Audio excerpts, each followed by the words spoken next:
here with Emily Ridgway, Greg Glazier, two people that if you have visited the Gorge this summer, my hunch is that you have seen them foil, whether flying through beautiful jibes, carving 360s, swell rides.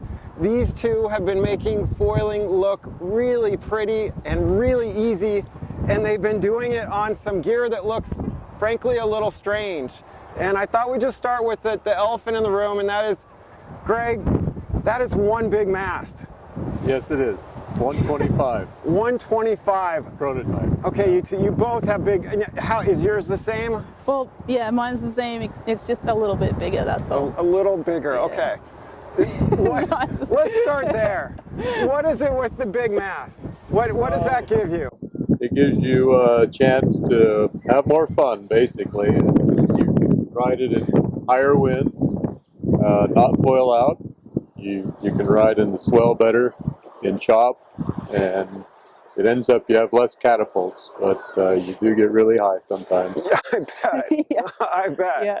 So really it's just about rising span that prevents any chance of you foiling out. Yeah, I mean, because it's longer doesn't mean you have to ride 4 feet off the water. You can ride 6 inches of, and you've got all that other leeway down there below you for when you do ride higher. But also, it lets you crank into jibes harder and for maneuvers. Yeah, you can bank over further without having to worry about the wing coming out, which is like really nice, especially more here aggressive. in the Gorge.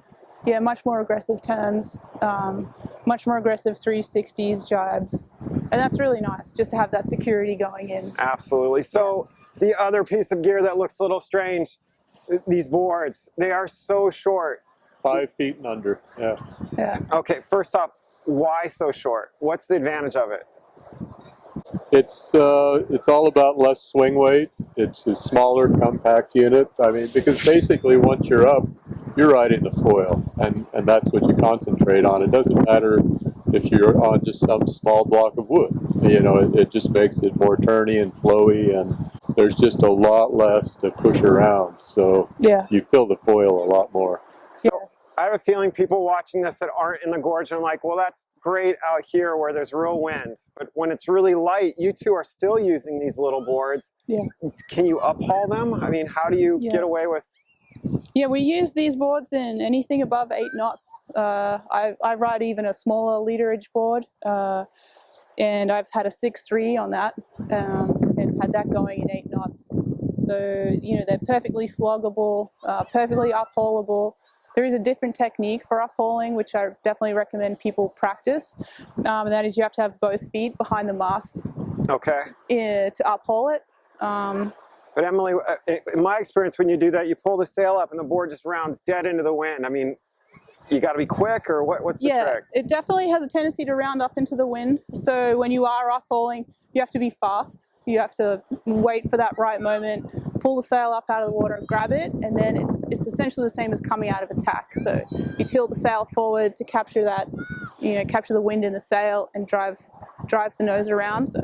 Yeah, it's the new, uphauling is the new water start. Uphauling is the new water start on a shortboard. Yeah, I like it. Sometimes, the sails that we ride are so small that sometimes we have to uphaul because there just isn't enough power. Well, and that's the thing I think that I've been the most surprised when I've seen you foiling is that often you're about 2 meters smaller than even other wind foilers.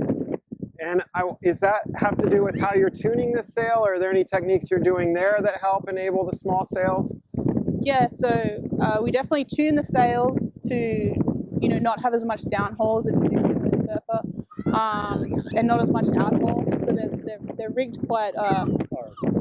They're powerful. Yeah, rig them full. Yeah, rig them very full, very loose, a little bit baggy. But the other really important part of that equation is the wing size that we have. And so small sails go hand in hand with a bigger foil wing. If you had a racing wing, like smaller surface area, you need a bigger sail to compensate for that. So people can really choose what kind of foiling that they like and choose whether they like the small sail, big wing combination, or the big sail, small wing combination. And that's sort of the trade-off that we're making. And, Greg and I are just, big fans of the big wing and tiny sails. But now big is kind of relative, especially when we got this mast on the sport over here. But the wing you're using, this is Slingshot's Phantasm. This is a foil that, it's a carbon foil that everyone's waiting on at the moment, but you two have the prototypes. How big is that front wing that you're referring to or using? It's a 730. Okay. And wingtip to wingtip.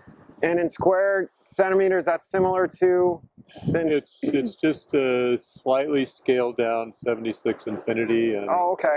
And refined. That's your big wing. Yep, that's our big wing. Yep. Gotcha.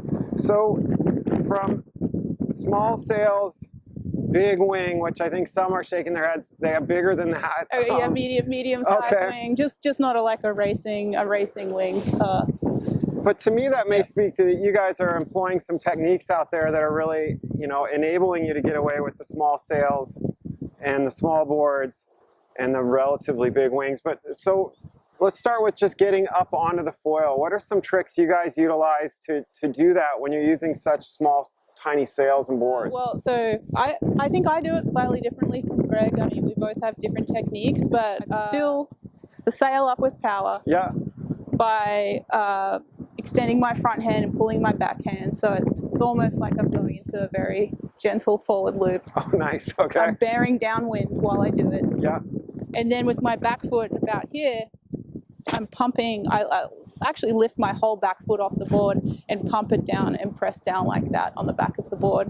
My front foot is in the front foot strap, and it kind of drives the force through the front of the nose of the board. And I'll bounce the board like that while I'm doing short pumps with the sail.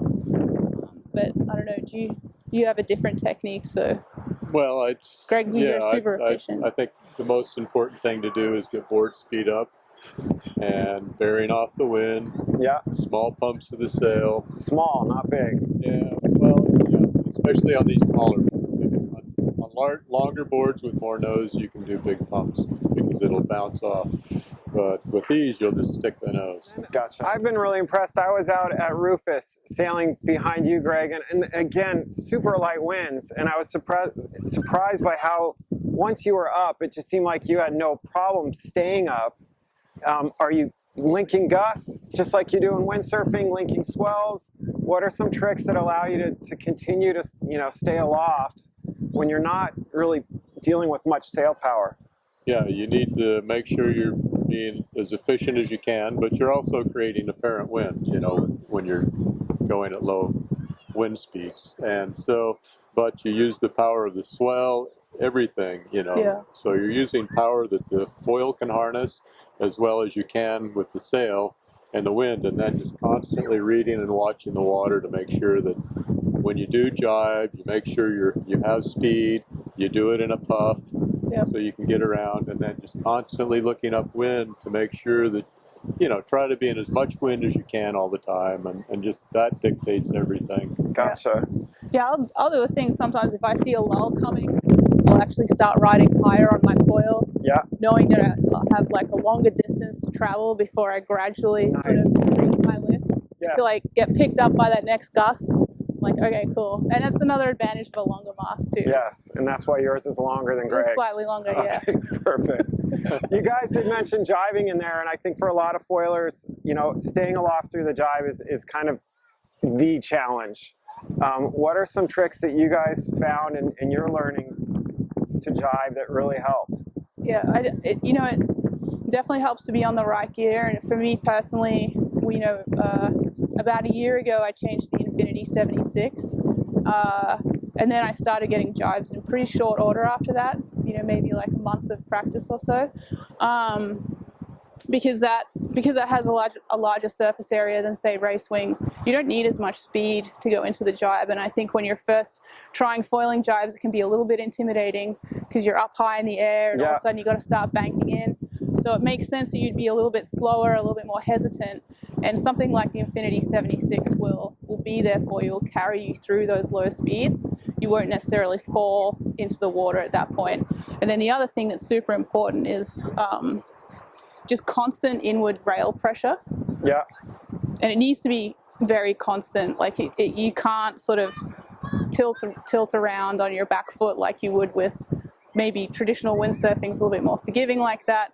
But on the foils, you just have to apply that even pressure all the way around through the jibe, even while you're flipping the sail, regardless of what's happening. Just that constant rail pressure is critical. Yeah, if you don't do that, you'll find yourself turning in the other direction halfway through a jibe. And we see a lot of people sort of doing that on their first. I think with people that come from windsurfing, they tend to lean into their jibes and lean back. So when you're doing that on the foil, you foil out through your jibe. And so I think a lot of times we keep our weight forward into a jibe. So we kind of follow the wing and the board in, and we lean forward to keep your trim. Because otherwise, if you lean back, you're going to foil out. Yeah. What are you guys thinking about in terms of where you're placing your sail to start the carve and throughout it? Is there anything you're conscious of when you're doing it, or? Yeah, I mean, it's really important to understand that the sail has a lot of weight, and if you move that sail around, like if you yank it towards you and you keep the sail the mast really close to you, you're going to be putting the center of gravity of that sail over your feet. That's going to be a sudden shift in weight. It might cause the board to foil up and out of the water halfway through a jibe. So one of the things I did, I think when I got my very first foiling jibe, was actually just to go into the jibe and just completely depower the sail and just hold the front of the boom and just let it flap downwind while I just concentrated on carving the board. And then before I knew it, I was around the other side and I was like, oh, I'm still foiling. I grabbed, sheeted on, and that was it. I was like, okay, that's cool. Nice. To both of you, thank you so much. It's been really fun to watch you guys this summer. Hope to see you guys on the water, and thanks for joining us today. Cool. Thanks.